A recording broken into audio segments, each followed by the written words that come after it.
How dare you expect us to change our plans once more? We've held these Elton John concert tickets for months," my mother screamed, her words reverberating throughout the hospital room. There I was, shocked and gripping my phone with shaking fingers. It was Christmas Eve at Las Vegas Medical Center with only me, my twin 2-year-olds Ethan and Emily quietly playing nearby, and Valerie, a nurse, monitoring my condition. The agony in my stomach felt like a blade being turned inside me, yet my mother's cold indifference through the video call caused even greater pain. I am Natasha Wilson, 33 years of age, and throughout my entire life, I have been treated as an unimportant afterthought by my own family. My younger sibling, Jessica, held the position of the favored child who could never make mistakes in our parents' view, while I couldn't even convince them to look after their sole grandchildren during my urgent surgical procedure for health issues stemming from my husband's passing 6 months prior. Medical professionals had discovered internal hemorrhaging requiring immediate medical intervention, yet my parents were only concerned with their entertainment tickets and spending Christmas Eve alongside Jessica. After I had exhausted every other possibility and finally requested their assistance, my father's words wounded me more profoundly than any medical instrument ever could. "You're turning into a genuine annoyance and liability, Natasha. We're in our retirement years now and deserve to live our lives free from your endless difficulties." For the past 3 years, since they chose early retirement, I had been providing financial assistance to my parents. Each month without exception, I transferred $2,500 to cover their mortgage and living costs. Even following James's death, I continue this practice from a sense of love and family obligation, believing relatives should help one another. How naive that thinking proved to be. While my tears dropped quietly onto the hospital bedding, Valerie compassionately pressed my shoulder. "My colleague Olivia works as a specialized nanny focusing on childhood trauma cases. Allow me to contact her," she suggested, her compassion standing in sharp opposition to my parents' heartlessness. The children remained too young to comprehend the situation. Having already lost their father in an automobile collision, they now faced potentially losing me if the operation failed. This possibility frightened me, though not as much as the thought of leaving them with individuals who viewed them as inconveniences. In that instant, with physical suffering coursing through me and emotional devastation weighing on my spirit, I reached my conclusion. "Yes, please reach out to her," I responded to Valerie, and those words marked the beginning of severing the toxic connections to the individuals who had brought me into this world but never genuinely cherished me. After ending the call, a flood of recollections overwhelmed me.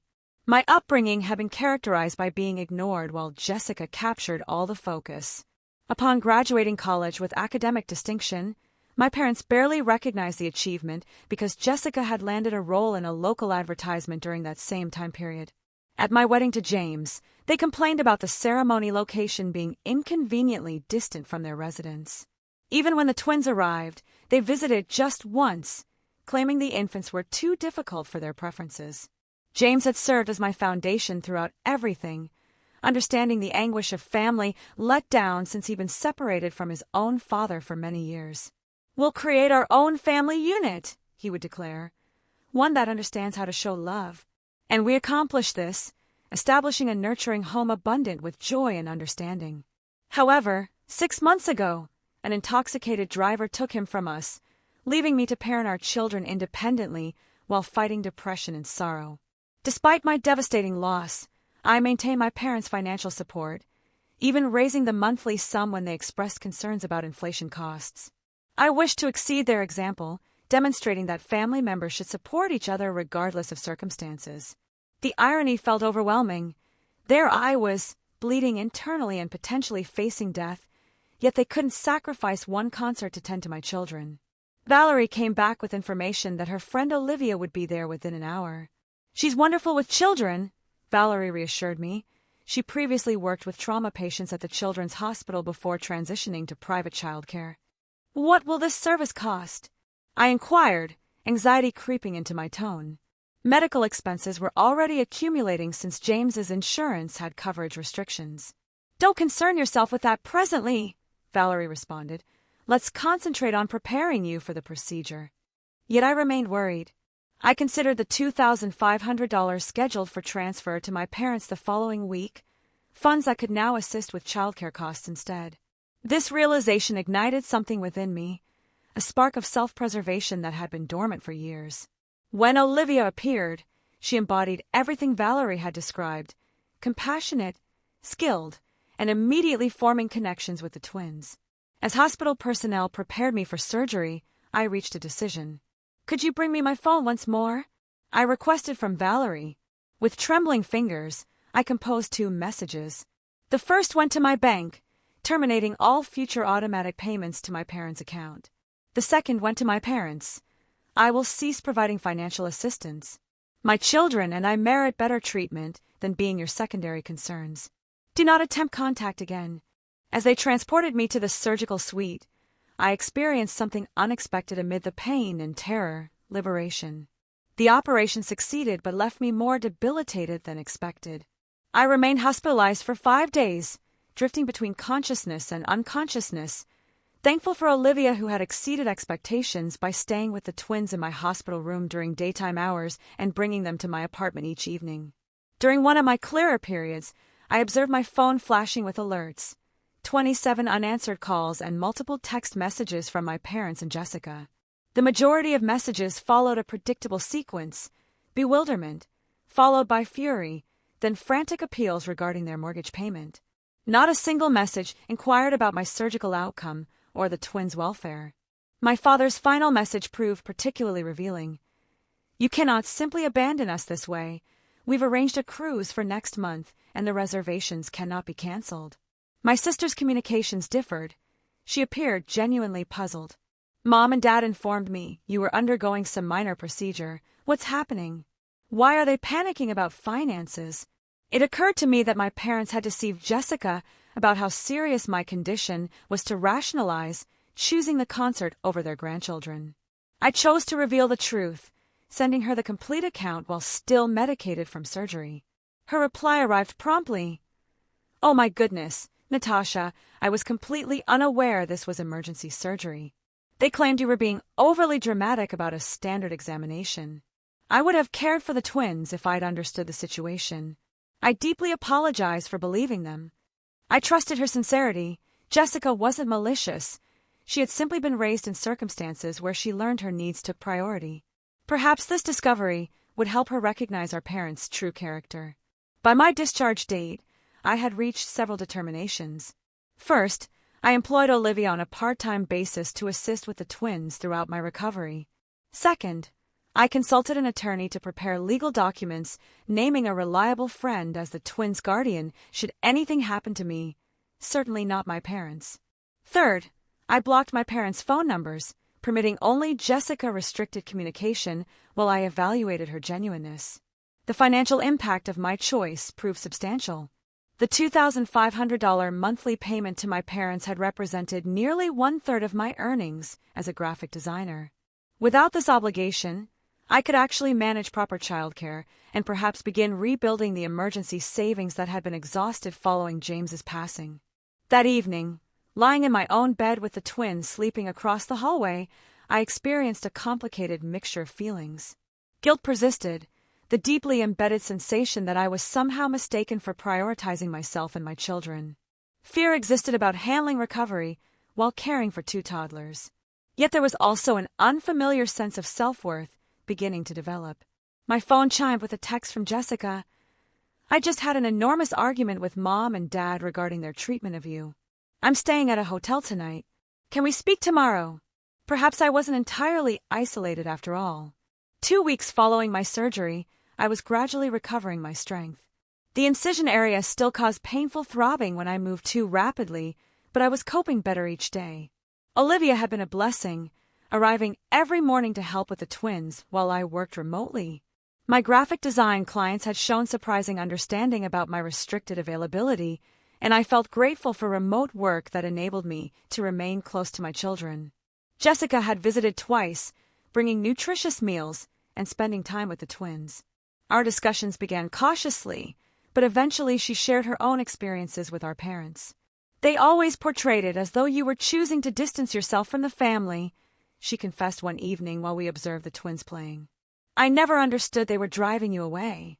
I was starting to see a different aspect of my sister, one that had been concealed beneath years of our parents' manipulation. While I wasn't prepared to fully trust her yet, I valued her efforts. Then came the expected knock at my door. Through the peephole, I observed my parents standing in the corridor. My mother clutched her designer purse nervously, while my father stood with crossed arms, his familiar impatience evident on his face. I hesitated, heart racing, before opening the door just wide enough to speak through the opening. "What do you need?" I asked, my voice more stable than anticipated. "Natasha, dear, we've been extremely concerned." My mother started, her sweet tone immediately triggering my defenses. "You haven't responded to our calls, and we needed to ensure you and the twins were well." "We're fine," I responded flatly. "Now, if that's everything." "It's not everything," my father interrupted, pressing slightly against the door. "We must discuss this absurd financial matter. The bank contacted us about our mortgage payment, and we had to use our cruise savings to cover it. The nerve was astounding. No inquiries about my recovery, no concern for their grandchildren, only demands about money. "I informed you I'm ending financial ties," I stated. I was serious.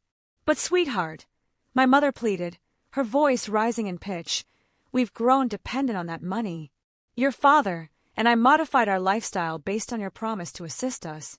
"My promise?" I repeated in disbelief. "I've been sending money from guilt and duty while you couldn't even watch your grandchildren during my emergency surgery." My father's expression darkened. "That's unfair, Natasha. We had arrangements. Arrangements more significant than my children's safety, more crucial than my life." I replied, anger building. "Do you understand what the doctor explained? There was a possibility I might not survive that surgery.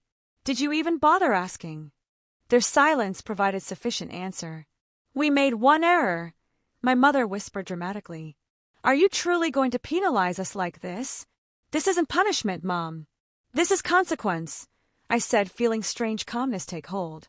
"I've spent my entire existence seeking your approval and support, and during my greatest need, you chose Elton John tickets over helping me." "We're your parents," my father interjected, his tone shifting to demand respect. "And I'm a parent as well," I countered. "I would never treat Ethan and Emily the way you've treated me. Never." Just then, Emily wandered into view, holding her stuffed giraffe. My mother immediately changed tactics. "There's my precious grandbaby," she cooed, bending down. "Grandma brought gifts." Emily, unfamiliar with these relative strangers, retreated and looked at me with uncertain eyes. "I believe you should leave," I said quietly. "When I'm prepared to talk, if I'm ever prepared, I'll contact you." "But the money," my father began, "is no longer your concern," I finished, gently closing the door. The following morning, my parents returned with backup. My Aunt Patty, my mother's sister, who had always positioned herself as the family mediator. "Natasha, honey, let's be reasonable," Aunt Patty pleaded from outside my door, which I hadn't opened. "Your parents are struggling without your assistance. They managed their finances for decades before I began helping them," I replied through the door. "They chose early retirement, knowing their savings were insufficient." My mother's voice interrupted. "We made those choices because you promised to help us. We've had to cancel our cruise, and now we might lose the house." Their manipulation attempts were so obvious now that I'd stepped back from the guilt they'd surrounded me with for years. When had I ever promised lifetime support? I'd offered temporary help after their retirement, but somehow that had transformed into an expected permanent arrangement. "Mom, Dad, I'm recovering from major surgery and caring for 2 toddlers. This conversation is finished," I said firmly before walking away from the door, ignoring their continued knocking and pleading. Later that day, I received a group email from my father sent to the entire extended family, detailing how I had abandoned them during their time of need after they had sacrificed everything for me. The email conveniently omitted their refusal to help with the twins during my emergency surgery, instead portraying me as an ungrateful daughter who had suddenly cut them off without reason. What they hadn't expected was the backlash. My cousin Michael, who lived near my parents, replied to the group, "Uncle Robert, didn't you just purchase a new boat last month? And Aunt Diana, wasn't that a new diamond tennis bracelet you were displaying at Thanksgiving?" Other family members joined in, many privately messaging me to request the complete story.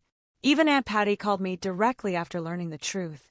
"I had no idea about your surgery," she admitted. "They told me you were just being dramatic about some routine procedure and using it to punish them financially." Meanwhile, Jessica had completely taken my side after witnessing our parents' behavior firsthand. She helped me compose a single factual response to the family email thread, simply stating, "I recently underwent emergency surgery with significant risk of complications. My parents refused to watch my children during this time because they had concert tickets. I am now focusing on my recovery and caring for my twins without additional stress." The support that followed was overwhelming. Cousin Michael's wife delivered home-cooked meals. A second cousin I barely knew offered her services as a part-time babysitter free of charge. Jessica began spending weekends at my apartment, getting to know her niece and nephew while helping me recover. Most surprisingly, Valerie from the hospital connected me with a support group for young widowed parents. Their first meeting was conducted via Zoom, so I could participate from home, and for the first time since James died, I felt truly understood by people who had walked my path. My parents' financial situation, meanwhile, deteriorated rapidly. They had indeed been living beyond their means, counting on my monthly contributions to maintain their lifestyle of travel and luxury purchases. Jessica discovered they had taken a second mortgage on their house a year ago to buy their boat, assuming I would continue subsidizing their primary mortgage indefinitely.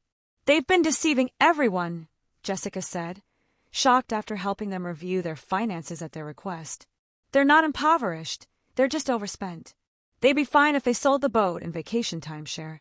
Their increasingly desperate voicemails and texts continued, but with each passing day, their hold on me weakened. I was constructing something new from the ashes of their betrayal, a genuine support network based on mutual care rather than obligation. 1 month after my surgery, a major unexpected development occurred. My parents received a foreclosure notice. Jessica called to inform me, her voice mixing concern and exasperation. "They're in complete panic mode," she explained. "The bank is giving them 60 days to catch up on payments, or they'll lose the house." "What about their retirement funds?" I asked, bouncing Emily on my knee while Ethan napped. "Mostly depleted. They spent a chunk on that boat, then invested the rest in some scheme Dad's golf buddy recommended. They lost almost everything," Jessica sighed. "I'm not saying you should help them, Natasha. I just thought you should know." Later that evening, I received desperate texts from both parents, now abandoning all pretense of concern for my well-being and openly begging for money. My mother's message was particularly revealing. "We never thought you'd actually cut us off. We assumed you were just angry and would start sending money again after a week or two." Their assumption that my boundaries weren't real infuriated me. All those years of putting their needs before mine, of accepting their mistreatment, they had never respected me at all. Meanwhile, my own life was transforming in unexpected ways. The support group had become a lifeline, connecting me with other parents facing similar challenges. Through them, I met Diana, a real estate agent whose husband had died of cancer 2 years earlier, leaving her with a 3-year-old son. She helped me consider options I hadn't thought possible, like selling my too-small apartment and using the equity to move to a more affordable neighborhood with better childcare options. I'd also started a small side business designing memorial websites, inspired by the one I'd created for James. Several members of my support group had commissioned sites, and word was spreading. For the first time since becoming a widow, I felt a sense of purpose beyond mere survival. The contrast between my growth and my parents' collapse became even more apparent when they showed up unannounced at my apartment again, this time with a detailed spreadsheet of their debts. "We need $144,000 to catch up on the mortgage and avoid foreclosure," my father explained, his usual authoritative tone now tinged with desperation. I invited them in, not out of obligation, but because I was curious to hear their perspective now that they were truly facing consequences. "What about selling the boat?" I asked, gesturing for them to sit at my small dining table. "We take a loss," my father protested. "And the timeshare?" "We've tried, but the market is terrible," my mother added quickly. "Besides, those are our retirement luxuries." I almost laughed at the absurdity. "Luxuries you can't afford?" "We could afford them with your help," my father countered, his tone hardening. "It's the least you could do after everything we've done for you." What exactly have you done for me? I asked quietly, the question hanging in the air like a challenge. The twins chose that moment to toddle into the room, Ethan clutching his favorite truck and Emily babbling happily. My parents' expressions softened instantly. There are our precious babies, my mother cooed, reaching for Emily, who promptly hid behind my legs. They don't know you, I stated simply. You've seen them, 3 times in their lives? You chose not to be involved. That's not fair, my father protested. We're busy people. Too busy for your only grandchildren? Too busy to help your daughter through emergency surgery? But not too busy to ask for money, I observed. I think that says everything about your priorities. My mother's face crumpled, whether from genuine emotion or calculated manipulation. I couldn't tell anymore. Without your help, we'll lose everything, she whispered. I lost my husband, I replied, my voice steady. My children lost their father. We survived. You'll survive too. 3 months after my surgery, my parents faced the inevitable. They were forced to sell their house to avoid foreclosure. Jessica kept me updated on their situation, though I maintained my distance. They had managed to find a modest condo, significantly downsizing from their 4,000-square-foot lakefront property. My father had reluctantly sold his boat at a loss, and they had finally unloaded the timeshare for a fraction of what they'd paid. They're actually blaming you for their financial problems in front of everyone, Jessica informed me during one of her weekly visits. It's bizarre to watch. They tell anyone who will listen that you abandoned them after promising lifelong support. Let them talk, I replied, feeling surprisingly unbothered. The truth speaks for itself. And it did. My extended family had largely rallied around me after learning the full story. Even my father's sister, who had always taken his side in family disputes, called to express her support after hearing about their refusal to help during my surgery. Meanwhile, my own situation had improved dramatically. Diana from my support group had helped me find and purchase a small 3-bedroom house in a family-friendly neighborhood. The mortgage payments were actually less than my apartment rent had been, and the twins had a backyard to play in for the first time in their lives. My side business designing memorial websites had grown enough that I could reduce my graphic design clients and focus on work that felt meaningful. Olivia still helped with childcare 3 days a week, but I'd adjusted my schedule to maximize time with Ethan and Emily. Most importantly, I'd found a community. Neighbors brought casseroles when we moved in. The support group organized playdates. Jessica had become a genuine sister rather than a competitor for our parents' affection. Even Valerie from the hospital occasionally stopped by with her children. I had lost my husband and cut ties with my parents, yet somehow I felt less alone than ever before. 6 months after my surgery, I received a letter, an actual handwritten letter from my mother. I almost threw it away unopened, but curiosity won out. Inside was something I'd never seen before, a genuine apology. I've had time to reflect on my behavior, she wrote. Watching you build a life without our help has forced me to confront some painful truths about myself as a mother. I was jealous of your independence, your resilience. I resented that you didn't seem to need me the way I needed my own mother. But now I see that you did need me, just not in the ways I wanted to be needed. When you asked us to care for the twins during your surgery, you were reaching out, and we failed you completely. I'm deeply sorry. The letter continued, explaining how they had completely restructured their finances. My father had taken a part-time job at a local hardware store. They had sold most of their luxury items and were living modestly for the first time in decades. She didn't ask for money or even forgiveness, just acknowledgement of her apology. I showed the letter to Jessica, who was skeptical. They've been talking about writing to you for weeks. Dad was against it at first, but I think he's starting to see things differently too, especially after his heart scare last month. Heart scare? I asked, concerned despite myself. Just high blood pressure and chest pains, but it scared him. He's on medication now and actually following doctor's orders, Jessica explained. I think facing mortality has humbled him a bit. I wasn't ready to respond to the letter immediately. I needed time to process my feelings. Was this genuine remorse or another manipulation tactic? Had they truly changed, or were they simply adapting their strategy? That night, I looked at old family photos for the first time since cutting ties. Behind the smiling faces, I saw patterns I'd been blind to before. My parents had always been performers, playing the role of perfect parents while serving their own needs first. A year after my surgery, I finally agreed to meet my parents at a neutral location, a quiet cafe near my new home. When they arrived, I barely recognized them. My father seemed smaller somehow, his confident posture replaced by a humbler demeanor. My mother's designer clothes had been exchanged for simple, practical attire. The twins were with Jessica for the afternoon. I wasn't ready for a family reunion just yet. We sat in awkward silence until my father did something unprecedented. He cried. "I've been a terrible father," he admitted, his voice breaking, "and an even worse grandfather. I don't expect your forgiveness, but I want you to know that I see it now, how selfish we've been." My mother reached across the table, not quite touching my hand but gesturing toward it. "We've spent months in family therapy," she explained. "It was Jessica's idea, and we resisted at first, but it's been transformative. I didn't rush to forgive them or make promises I couldn't keep. Instead, I shared pictures of the twins and told them about our new life. They listened without interrupting, without making it about themselves, perhaps for the first time ever. As we parted, my father asked quietly, "Would it be possible, someday, to know our grandchildren?" I considered this carefully before answering. "That depends on your actions, not your words. If you're genuinely committed to change, we can start with short, supervised visits. But understand this, my children will only have relationships with people who respect their mother."